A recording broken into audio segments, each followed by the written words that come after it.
सोचो एक ऐसा यूएस लॉ जो एक ही रात में इंडिया के $250 बिलियन आईटी इंडस्ट्री को हिला दे। ये डर है नए हायर बिल का जो इंट्रोड्यूस किया है यूएसए के एक रिपब्लिकन सेनेटर ने। इस बिल के तहत कोई यूएस कंपनी इंडिया या किसी फॉरेन फर्म को आउटसोर्सिंग का पैसा देती है तो उसे उस पर 25% आउटसोर्सिंग टैक्स लगेगा।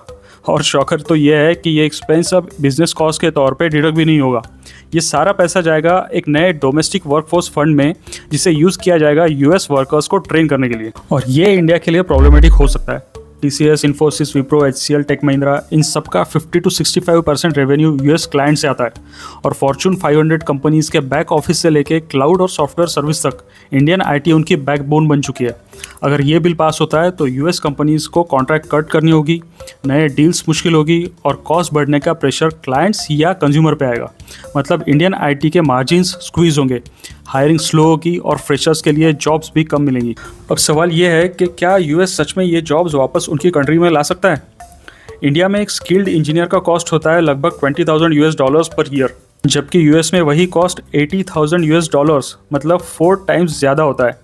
और सिर्फ पैसा ही इशू है ऐसा नहीं है, टैलेंट शॉर्टेज भी है।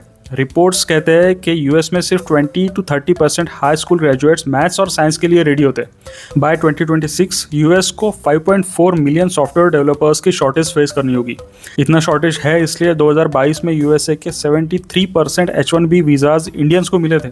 और यही आता है ट्विस्ट, हायर बिल यूएस को इंडिया से ज़्यादा हर्ट कर सकता है क्योंकि अमेरिकन फर्म्स इंडिया पर हेविली डिपेंड करते हैं। और अगर आउटसोर्सिंग 25% महंगा हो जाता है तो उनके पास 2 ऑप्शन बचते हैं, या तो एक्सपेंस का कॉस्ट एब्जॉर्ब करो या फिर यूएस में लोकल लोगों को हायर करो जो 2 से 3 गुना महंगा है। दोनों ही केसेस में इनोवेशन स्लो होगी, डिजिटल ट्रांसफॉर्मेशन डिले होगा और चाइना, यूरोप जैसे राइवल्स एआई और टेक्नोलॉजी में और तेज़ी से भागेंगे। इंडियन आईटी सेक्टर को शॉर्ट टर्म पेन होगा, मार्जिन्स गिरेंगी, हायरिंग स्लो होगी, लेकिन Indian IT companies already AI driven और डाइवर्सिफाइड सर्विसेज की तरफ शिफ्ट कर रही है। जबकि यूएस फर्म्स के लिए रिस्क और बड़ा है, उनके लिए कॉस्ट बढ़ेंगी, कॉम्पिटिटिवनेस वीक होगा और इनोवेशन बैकसीट ले लेगा।